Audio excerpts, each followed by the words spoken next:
Joining me now, Texas Democratic Congresswoman Jasmine Crockett, who's also a member of the House Judiciary and Oversight Committees. You know, Congresswoman, when I heard about this, you were the first person I wanted to hear his opinion on this, because coming from Texas, are you concerned about that Republican effort to redraw those congressional lines? And if you are, which I'm assuming you are, what can you do about it?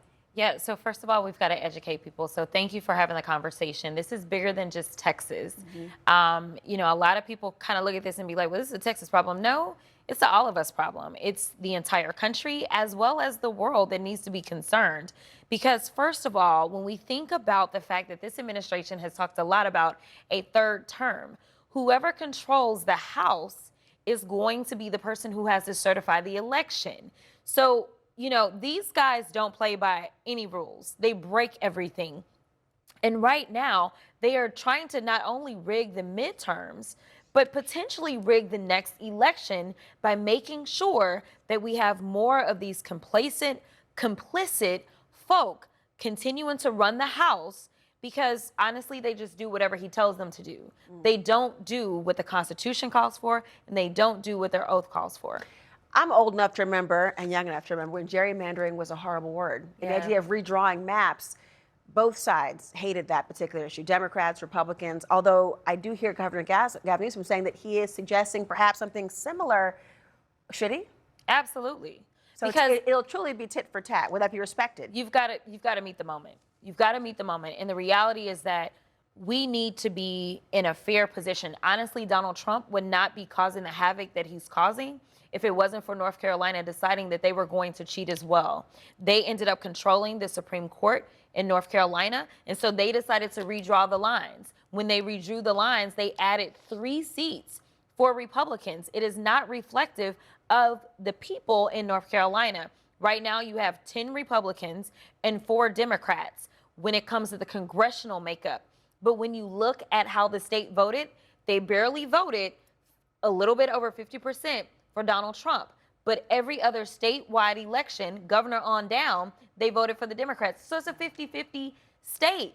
And the congressional delegation used to be 7-7, reflective of the people. And so what we have now, though, is the state of Texas, ever since the Shelby v.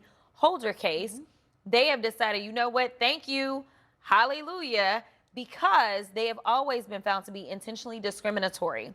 When we ended up adding 2 new seats in the state of Texas, somehow that was because there were 95% people of color that were added to the state. But when it came down to it, somehow they worked around every single person of color that they could find to create 2 new Anglo seats. Right now, what they are going to do is they are going to further dilute the voices of Black and brown people so that they can accomplish this sinister goal of making sure that they can squeeze out and cheat and get these seats. To remind people, of course, North Carolina is one of those states where a judge said it was surgical precision they were using to try to gerrymander in this way. And of course, Shelby v. Holder rolling back the Voting Rights Act under Section 5, which continues to impact everyone even today. A big story right now that's happening, even aside from gerrymandering and redistricting, has been about what's going on with Jeffrey Epstein and the campaign promises that then candidate Trump was making about transparency. You were on the House Judiciary Committee. Democrats on that committee are calling for Trump administration officials to testify about how they've been handling this entire investigation. What would you ask them? Oh, I mean, there's a long list. But I can tell you that I serve as the ranking member of oversight as the subcommittee on judiciary. We just had a hearing today, and they decided to go after our nonprofit organizations. But what we did is we focused on what the American people want to hear about and what we should be doing, which is actual judicial oversight. And so we should be calling in Pam Bondi. We should put her under oath to testify in front of judiciary on the House side. About Epstein? About Epstein, absolutely. What do you want to know? Well, first of all, she said, oh, you know, I've got the files on my desk. Then the next thing you know, she said, well, wait a minute, there are no files. Which one is it? When were you lying? And why are you lying? What is the cover up? We know that your boss indicated that he was going to release the files. What is the holdup on releasing the files? And how are you going to go about determining what is relevant, right? What is, I forgot the exact term that he used, but that's basically what he said, right? Like, what is going to be your process? But ultimately, I want to know not just about specifically the Epstein files, but how she is running this DOJ. Because I don't have any confidence in the way that she is running this DOJ. Because you're intimating that somebody else is running it, or that she is a puppet, or what? I believe that she's okay with violating the law. I In what believe way? that she's in all ways. When we talk about the firings, I have questions about the firings that she has done to so many of those people that work for the DOJ. Are you firing people in retaliation for them actually doing things that they should be doing? So, Congresswoman, I have to ask you, I'm sure you perhaps have heard by now that President Trump had a lot to say about your colleague, Congresswoman Alexandria Ocasio-Cortez, but also yourself as well. Listen to what he said. AOC, look, I think she's very nice, but she's very low IQ. And we really don't need low IQ. Between her and Crockett, we're going to give them both an IQ test to see who comes out best. Now, I took my test. I took a real test at Walter Reed Medical Center, and I aced it. I got every one of all those questions right. Now it's time for them to take a test. What is your reaction to what he is saying? It is absolutely ridiculous that I live rent-free in his mind in a time in which the American people are suffering. It's already been reported on as it relates to the inflation. We know that the job numbers were bad. We know that this big, ugly bill is going to directly harm so many people, not just the 17 million that are going to lose their health care, but everyone else whose health care premiums are going to go up because $1 trillion is being taken out of the health care infrastructure. There's a lot of things he could be working on, but for some reason, he is constantly focused on me. And personally, I've never met the man.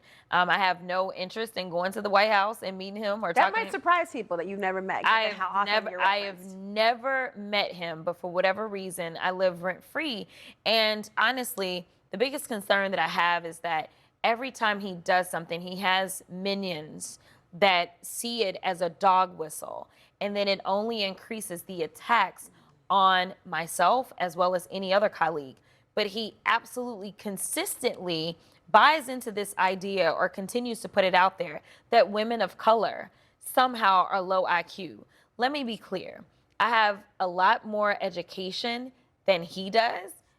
This is just what it is, degree-wise. I have earned my degrees. My daddy didn't have to make a phone call to get me into anything because that wasn't a possibility, okay? So we can stop playing games as if I am somehow lesser than, while he has somehow hoodwinked enough people to become president of the United States, mostly because they thought he was a good businessman, but that is just because he's a Nepo baby. I promise you, if I was a Nepo baby and maybe a man, that I probably could too be president rather quickly, even though I am unqualified.